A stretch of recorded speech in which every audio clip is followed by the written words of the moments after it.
Fox News exclusive. Chilling new details on what Orlando terrorist Omar Mateen was doing as he carried out his massacre at the Pulse nightclub, pledging his loyalty to ISIS and threatening more attacks in the days to come. Welcome to the Kelly File, everyone. I'm Megyn Kelly. Moments ago, FoxNews.com publishing a frightening account of the social media posts put up by the Orlando gunman during the terror attack. The report detailing how Mateen, with his victims lying dead or wounded around him, was not only posting on Facebook, but also making a series of phone calls, at least 16, making sure the world heard his message. This report broke just moments ago. Trace Gallagher is going through it at the breaking news desk, as are we here in New York. Trace, what do you see?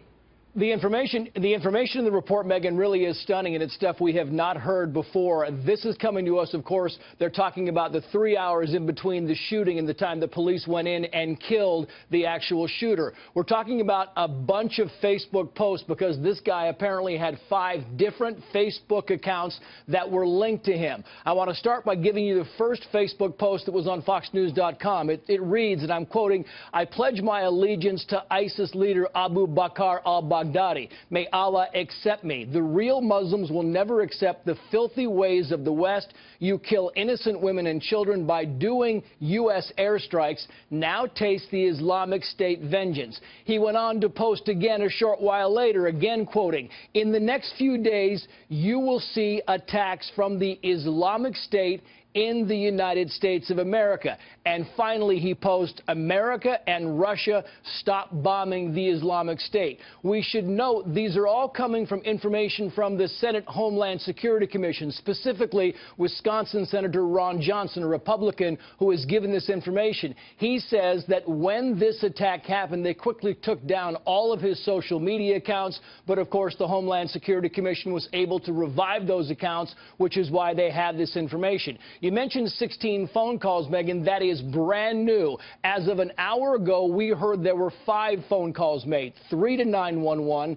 1 that was to an unknown person, and 1 more to an Orlando TV station. The TV producer picked up the phone, and the shooter said to him, "Have you heard about the shootings?" The producer said, "Yes, we've heard about the shootings." He cut him off saying, "I'm the shooter. It is me. I am the shooter." He went on to say, "This is about ISIS," and then he spoke in Arabic, ending by saying that he pledged his allegiance to ISIS. And now we know, Megyn, there were on top of that 11 more phone calls made. It's unclear exactly to whom. The Senate Homeland Committee did not point that out to us. That's information we are now trying to get. We should note that the Senate Homeland Committee, as well as Senator Ron Johnson, has now sent a letter to Facebook asking for more information about the activities of the shooter, the different Facebook accounts. And we should note by finally saying that while this was going on, while the hostages were in that bathroom with the shooter, he was searching for the following terms: Pulse Orlando, shooting, and he was also searching for information about the San Bernardino jihadist couple that killed 13 people back in November. Megyn. Trace, thank you. And just to clarify, looking at the letter, because we're just going through it, it appears that he's saying, Ron Johnson, the senator, is saying these posts were prior to and during the shooting, so we're not sure which came which, but he does say that the final post was this one: "In the next few days, you will see attacks from the Islamic State in the USA." Joining me now, Majeed Nawaz. He's a former Islamic extremist and author of Radical: My Journey Out of Islamic Extremism. Majeed, good to see you tonight. So let's just start with that. It appears that the final post, while he was murdering these Americans, was, "In the next few days, you will see attacks from the Islamic State in the USA." What do you make of what we've just heard? Well, I think immediately I'd say that it demonstrates clearly that Omar Mateen, no matter for how long a period, was clearly a supporter of ISIS, was clearly acting in a way that was inspired by their jihadist ideology, and saw himself as a soldier in their cause.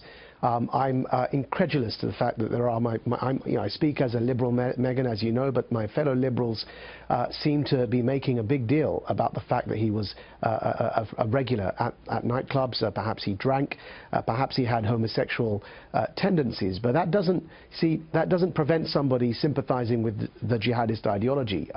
Actually, to think that it does, it fundamentally demonstrates a misunderstanding of the process of radicalization. We know from previous attackers, we know the 9/11 attackers had visited strip clubs and their passports were found in bars.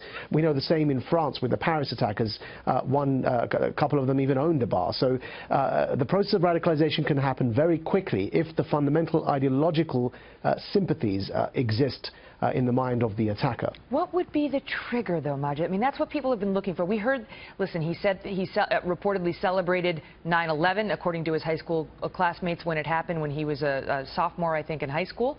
But then we spoke with people who knew him as a professional as recently as 2013, who said, I never saw signs of radicalization. Then his ex-wife said, I never saw signs of radicalization. I saw hate, I saw beatings, but I never saw radicalization. And then he gets together with his current wife, who'd been living in Jordan up to 2006, we're told, whose parents came from Pakistan, but she's an American, born in California, who went with him to buy the guns, went with him to buy the bullets, and now tonight, we're going to get to her in a minute, has apparently vanished.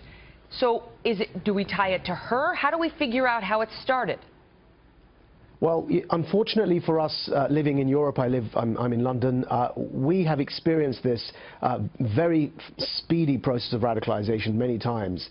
People within a matter of weeks go from appearing relatively normal and integrated to joining, supporting ISIS and traveling to fight with them. And that's actually one thing that ISIS has done in revolutionizing the process of radicalization, that they actually ended up even superseding Al-Qaeda as a result, because they've been so effective in this. And actually the social media connectivity and what it allows for actually contacting people and discussing ideas is partly responsible for that. I would also add, Megyn, that human beings are incredibly complicated creatures.